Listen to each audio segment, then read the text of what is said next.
المتابعين، جينا لكم بفيديو جديد ومعلومة جديدة. هنبسط لكم الإعلام الشرعي.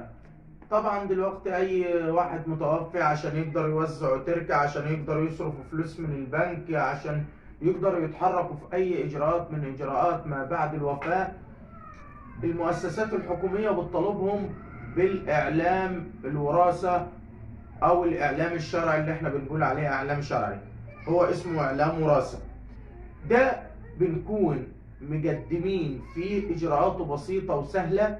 بنجيب صور بطايق الورثة ونعمل طلب في محكمة الأسرة. بنقدم الطلب لو في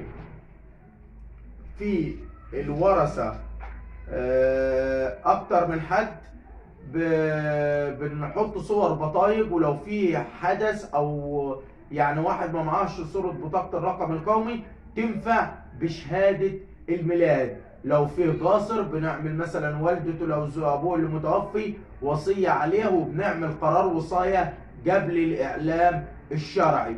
يعني بنحضر قرار وصاية ان الام بقت الوصية عليها او الاخ الاكبر عن القصر دول، وبنقدم قرار الوصاية ونعمل بيه بعد كده إعلام شرعي.